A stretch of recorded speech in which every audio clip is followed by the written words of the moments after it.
nous avons en face de nous celle qu'on ne présente plus, la lionne du tourisme sénégalais, l'inspectrice régionale du tourisme, Madame Camara Néné Daf. Néné, bonjour.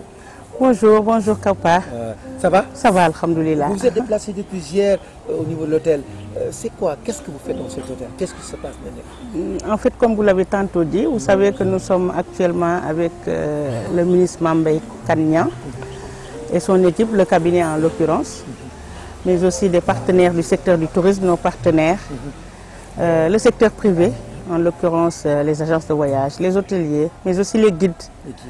De toute l'étendue du territoire, sur toute l'étendue du territoire sénégalais, donc ils sont venus quand même représenter leur association pour ensemble qu'on puisse réfléchir et ensemble harmoniser pour le développement, pour la relance du secteur du tourisme. Ça, c'est important. Voilà. Important pour tout un chacun. Vous parlez de relance du tourisme. Aujourd'hui, vous aviez parlé de crédit hôtelier. Mais c'est quoi le crédit hôtelier et qui a droit à ce crédit? Effectivement, aujourd'hui nous avons quand même discuté sur le crédit hôtelier et par la même occasion nous en profitons pour remercier l'État du Sénégal, en l'occurrence le président de la République, qui a mis ce fonds au profit des acteurs du tourisme et principalement pour les hôteliers, parce que le fonds dédié était destiné effectivement aux hôteliers, mais on a élargi. Et c'est devenu actuellement un crédit hôtelier et touristique, donc élargi aux agences de voyage. C'est ça.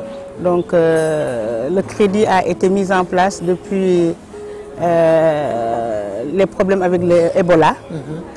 Ensuite, nous avons eu la crise Covid qui a quand même donné un coup dur, un coup de massue au secteur.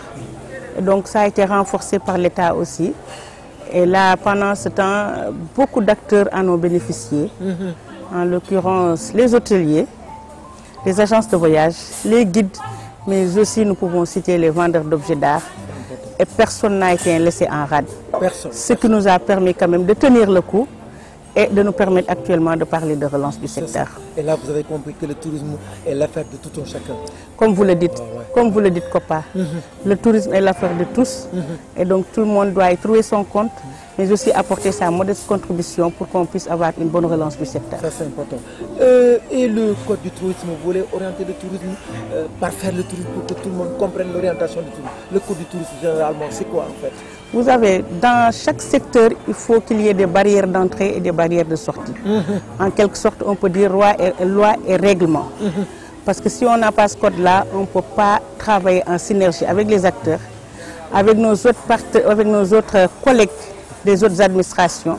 Donc il faut qu'on ait notre code au niveau du tourisme pour pouvoir avoir pour qu'on puisse avoir quand même ces barrières d'entrée et de sortie, mais aussi assainir le secteur, un cadre d'harmonisation, avoir une réglementation dédiée au secteur du tourisme. En tant que technicien du tourisme, aujourd'hui, est-ce que la requalification de Saly s'avère nécessaire?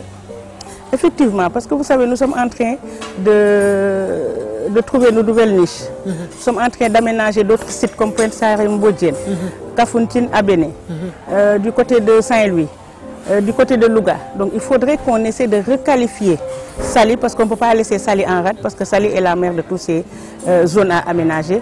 Saly est la mère et le poumon quand même du secteur du tourisme sénégalais. Donc il faut qu'on requalifie Saly, qu'on ne peut pas laisser en rade. Effectivement. Votre dernier mot, inspectrice? Remercier le président de la République, remercier le ministre du Tourisme qui n'a ménagé aucun effort pour participer à ces 3 jours de séminaires, d'ateliers, toujours accessibles, toujours aux côtés des professionnels, aux côtés des acteurs. Donc, et surtout remercier tous les acteurs qui ont quitté des zones lointaines, qui ont quitté des sites. Par exemple, je vous parlais des gens de Tamba, de Saint-Louis, de Ziguinchor, mais aussi de Dakar. Sans oublier aussi nos collaborateurs de la région de Thiès qui sont venus pour qu'ensemble qu'on puisse trouver des solutions pour qu'une relance soit effective dans notre secteur. C'est ça. Un mot sur e-Tourisme TV? C'est mes partenaires potentiels, c'est des amis, c'est la famille, donc c'est toujours un plaisir de les retrouver. Merci. Parce qu'ils sont en train de faire un excellent travail dans ce secteur. Merci beaucoup. On vous souhaite une très bonne réussite. Merci beaucoup. Votre réussite, c'est la nôtre, madame. Merci beaucoup. Merci, c'est gentil. Bonne continuation. Merci.